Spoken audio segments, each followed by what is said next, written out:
Hello दोस्तों, अब एक नया क्वेश्चन बैंक लेके आ रहे हैं और ये कॉमर्स के हैं। जो पिछले पेपर्स आए उनसे क्वेश्चन इंपॉर्टेंट लिए गए हैं जो बहुत बार एग्ज़ाम में आ चुके हैं या अनेक कम्पिटिटिव एग्ज़ाम में आते हैं। यूजीसी नेट जितने भी कम्पिटिटिव एग्ज़ाम आपके हैं, चाहे आपका टीजीटी पीजीटी हो, चाहे यूपीआर कमीशन हो, सारे एग्ज़ाम में क्वेश्चन पूछे जाते हैं। नेक्स्ट आइए, चलिए क्वेश्चन पढ़ते हैं। औद्योगिक सीमाएं औसतनी दर से धूमिल पड़ी रही हैं क्योंकि कंपनियां यह पहचान नहीं कि नवीन अवसर दो या दो से अधिक उद्योग की असंयुक्तता पर आधारित हैं। इसे क्या कहते हैं? सोचिए, इसे क्या कहते हैं? इसे कहते हैं उद्योग अभिसरण, इंडस्ट्री कन्वर्ज। ठीक है, क्योंकि औद्योगिक सीमाएं अवस्थी दर से धूमिल पड़ी रही हैं। औद्योगिक सीमाएं अवस्थी रूप से धूमिल पड़ी रही हैं क्योंकि कंपनियां यह पहचाने कि नवीन अवसर दो या दो से अधिक उद्योगों की असंयुक्तता पर आधारित हैं। इसे क्या कहते हैं? इसे कहते हैं इंडस्ट्री कवरेज। उद्योग अभिसरण नवीन अवसर की पहचान करना है। ठीक है, उद्योग अभिसरण क्या है? नवीन अवसर की पहचान करना है।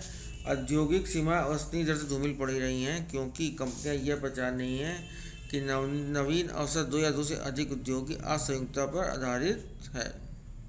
चलिए अगला क्वेश्चन देखते हैं। In which of the following types of collective bargaining one party gains at the expense of the other? निम्नलिखित सामूहिक सौदेबाजी के प्रकारों में से किसमें एक पक्ष को दूसरे पक्ष की कीमत पर लाभ होता है? इसे कहते हैं डिस्ट्रीब्यूटिव बार्गेनिंग। ठीक है, निम्नलिखित सामूहिक सौदेबाजी के प्रकारों में से किसमें एक पक्ष को दूसरे पक्ष की कीमत पर लाभ होता है? इसे कहते हैं डिस्ट्रीब्यूटिव बार्गेनिंग। विवाद को सुलझाने वालों में निम्नलिखित में किसका निर्णय बंधनकारी नहीं होता है? इसे कहते हैं कॉन्सिलेटर, सुलहकार। ठीक है, विवाद को सुलझाने वाले में निम्नलिखित में किसका निर्णय बंधनकारी नहीं होता है? इसे कहते हैं कॉन्सिलिएटर, सुलहकार बोला जाता है। ठीक है, तो जो सुलहकार होता है उसका बंधनकारी होता ही नहीं। वो सुलहकार आता है, वो बताता है कि भाई तुम्हें ये करना है, ये करना है, इसलिए इसे कॉन्सिलेटर का था, सुलहकार का जाता है। चलिए अगला क्वेश्चन आते हैं। निम्नलिखित कौन दक्षिण पूर्व एशियन राष्ट्र संघों का सदस्य राष्ट्र नहीं है? Which one of the following is not a member country in the association of south east Asian nation? ये क्वेश्चन कुछ गलत आ गया था, इसमें सभी हैं। सिंगापुर भी है, मलेशिया भी है, थाईलैंड भी है, वियतनाम भी है। तो सिंगापुर, मलेशिया, थाईलैंड, वियतनाम ये सभी देश इसमें आएंगे। ठीक है, एशियन कंट्री में सभी देश आते हैं। तो ये क्वेश्चन गलत था, लेकिन आप इसको नॉलेज में रख लीजिए कि ये देश जो हैं आपके आते हैं। फिर देखिए वो बढ़िया क्वेश्चन आ गया है, ये बहुत इंपॉर्टेंट क्वेश्चन है। ये इंपॉर्टेंट क्वेश्चन बहुत बार एग्जाम में आ चुका है। सार्क लिखा है, match the items of list one and list second, select the correct answer with the course given. SAARC, SAARC में कौन शामिल है? सार्क में अफगानिस्तान शामिल है। चलिए ठीक है।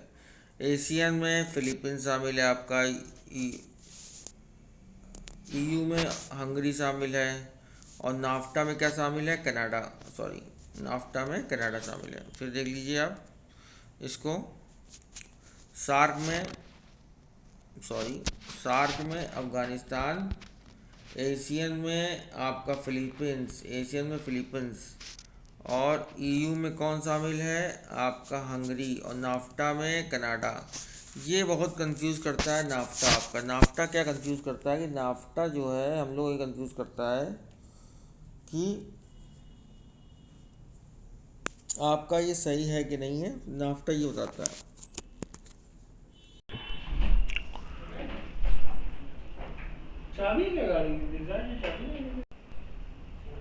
अगला क्वेश्चन देखिए। Domestic currency tends to depreciate owing to, घरेलू मुद्रा में किस कारण ह्रास होता है? इसे कहते हैं हम लोग हाइक इन्फ्लेशन। तो इसे कहा जाता है हाइक इन्फ्लेशन रेट। ठीक है, तो domestic currency tends to depreciate owing to hike inflation rate. अगला क्वेश्चन कहते हैं द वर्ड फर्स्ट, बहुत इंपॉर्टेंट क्वेश्चन आ गया है। The world first electronic stock market, तो फर्स्ट इलेक्ट्रॉनिक स्टॉक मार्केट कौन सा? नास्डाक था, नास्डाक। ठीक है, तो first electronic stock market is Nasdaq. अब आइए क्वेश्चन देखते हैं हम लोग। When opening stock is 50,000, closing stock is rupees 60,000 and the cost of goods sold is 2,20,000. What is the stock turnover ratio? तो स्टॉक टर्नओवर रेशियो फॉर्मूला क्या होता है? Cost of goods sold, cost of goods sold upon average stock. क्या होता है? Upon average stock.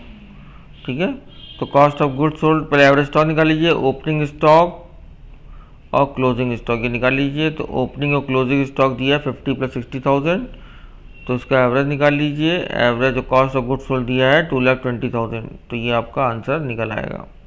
ठीक है, तो ये ध्यान रखिए, cost of average stock turnover ratio formula cost of goods sold upon average stock. ठीक है, पिछले क्वेश्चन संबंधित एक क्वेश्चन और आ गया है। इफ स्टॉक टर्नओवर रेशियो क्या दिया है? Is 6 times. एवरेज स्टॉक दे रखा है, सेलिंग प्राइस दे रखा है 25% अबव कास्ट, तो what is the amount of gross profit? चलिए पहले हम लोग निकालते हैं। स्टॉक टर्नओवर रेशियो क्या? कॉस्ट ऑफ गुड्स सोल्ड दे रखा है, एवरेज स्टॉक दे रखा है, तो सेलिंग प्राइस 25% ऑफ अबव। बेचे गए माल की स्टॉक टर्नओवर रेशियो ने बताया था अभी फार्मूला आपको कि स्टॉक टर्नओवर रेशियो को cost of goods sold upon average stock. तो कॉस्ट ऑफ गुड्स सोल्ड हमको पता नहीं है, एवरेज स्टॉक को पता है 8000, हमें स्टॉक टर्नओवर रेशियो पता है 6 टाइम्स। इसको हमने मल्टीप्लाई कर दिया, 48,000 आया। कॉस्ट ऑफ गुड्स सोल्ड कितना आ गया? 48,000। तो सेलिंग वैल्यू जो आ रही है आपकी, ये आ रही है लागत से 25% अधिक, तो 48,000 मेरी जो है कॉस्ट ऑफ गुड्स सोल्ड आ गई। अब 25% में ऐड कर देंगे तो हो जाएगी 60,000 रुपये। तो सकल लाभ क्या पूछ रहा है? ग्रॉस प्रॉफिट पूछ रहा है, तो हम निकालेंगे जो सेलिंग वैल्यू है और जो कॉस्ट ऑफ गुड्स सोल्ड है, तो ये आ जाएगी 12,000 रुपये। ठीक है, समझ आ गया आपके? इसको धीरे से पॉज करके भी देख सकते हैं, धीरे समझिए, मैं पूरा सोल्यूशन इसमें आपको दिखा दे रहा हूँ।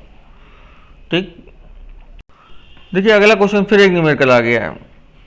चलिए इसका market, the following are the demand and supply equation in perfectly competitive market. तो दिया P = 12 + 0.3 Q and P = 40 - 0.4 QD। The equilibrium market price would be. अब देखिए साम्यावस्था जो होती है, जब इक्विलिब्रियम मिलाता है तो QD = QS से आता है। अब आपको कुछ करना ही नहीं है, अब आपको दोनों इक्वेशन जो हैं रख देनी है आमने सामने। इक्वेशन कौन सी दी है? इक्वेशन ये दी है।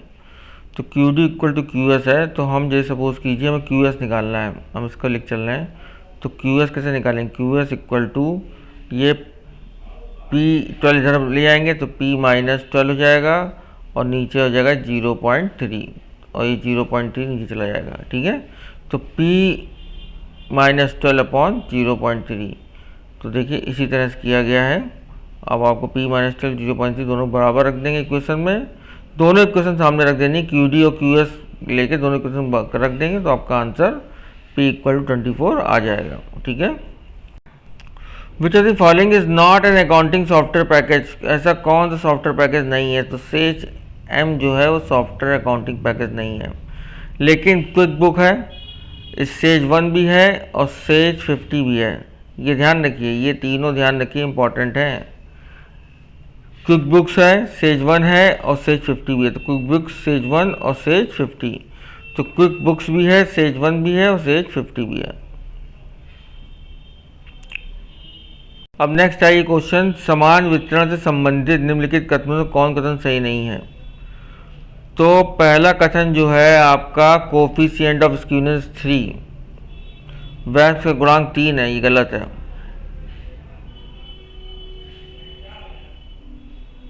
इट इज मैसोक्रोटिक, हाँ तो ये सही है, इट इज मैसोक्रोटिक, ये सही है। मीन डिवीजन फॉर 2/3 SD, ये गलत है, मीन डिवीजन फॉर 2/3 SD नहीं होता, ये मैसोक्रोटिक होता है, 2/3 SD नहीं होता है। SD ± 2 SD कवर 94.5 एरिया, हाँ तो ये सही है, 95.45 होगा मेरे हिसाब से, तो सभी सही है, कहीं में त्रुटि हो गई, सब भी सही है। Mean and median mode are equal, ये भी सही है आपका। The standard normal variate has mean 1 and SD and 0, ये भी सही, ये गलत, सॉरी ये आपका गलत है। मीन 1 कभी नहीं होता, SD 0 हम नहीं मान सकते हैं कभी भी। ठीक है, ये गलत है। तो उसके कौन कौन से आंसर गलत हैं बता दें आपको, फर्स्ट, थर्ड और 4 6, ये 3 गलत है, फर्स्ट थर्ड एंड 6 गलत है आपका। Which of the following statement is false, तो कौन सा स्टेटमेंट फॉल्स है? Both correlation regression coefficient have same sign, सही है भाई, ये बिल्कुल सही है, क्योंकि कोरिलेशन और रिग्रेशन मतलब भाई रिग्रेशन कोफिशिएंट जो आर है का सेम साइन होना चाहिए, चाहे प्लस हो। अगर आर प्लस है तो बी एक्स वाई भी प्लस में होगा और बी एक्स वाई भी आपका प्लस में होगा, ध्यान रखिए उसको। अर्थमेटिक मीन ऑफ नंबर 2 देखिए, arithmetic mean of the regression coefficient is always more than the coefficient of correlation. भाई ये कह रहा है आपका arithmetic mean of the regression coefficient b y x plus b x y upon 2 is always more than coefficient correlation of coefficient is greater than r. हाँ ये बिल्कुल सही है, b y x plus b x y upon 2 is greater than r हमेशा रहता है। Regression coefficient are independent of both origin and scale, नहीं, scale पे तो डिपेंड करता है, ओरिजिन पे डिपेंड नहीं करता है, ये ध्यान रखिए। ओरिजिन में इंडिपेंडेंट होता है लेकिन स्केल पे डिपेंड करता है, तो ये आपका सी आंसर गलत है।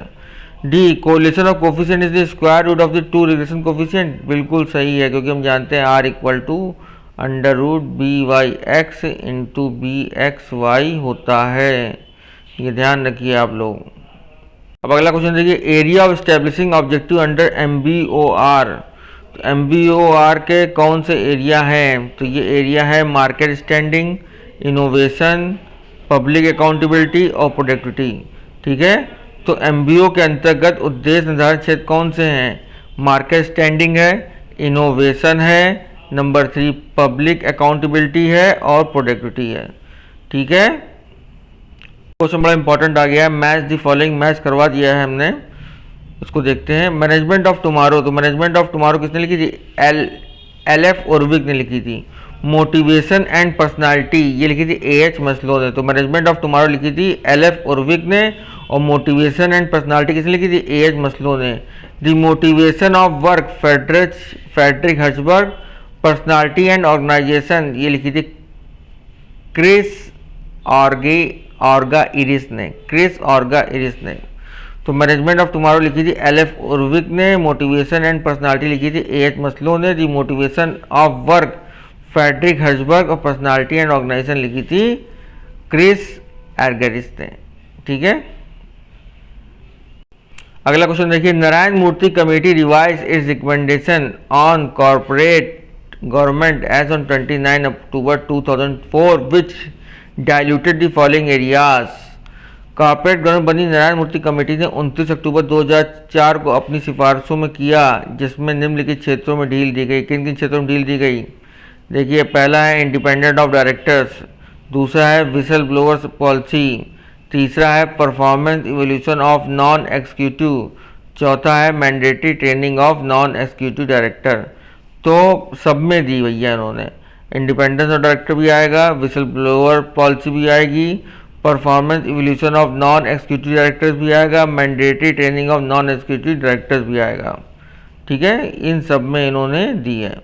चलिए आज इतने क्वेश्चन रखते हैं, अब नया क्वेश्चन में जल्दी अपलोड होगा, इसको देखिए, पढ़िए और समझिए और हमारे चैनल सब्सक्राइब कीजिए, जिससे कि नए वीडियो आपको मिलते रहें। जितने मैं क्वेश्चन करा रहा हूँ उतने क्वेश्चन अगर आप कर लेंगे तो आप कोई भी कॉम्पिटिटिव एग्ज़ाम पास कर लेंगे।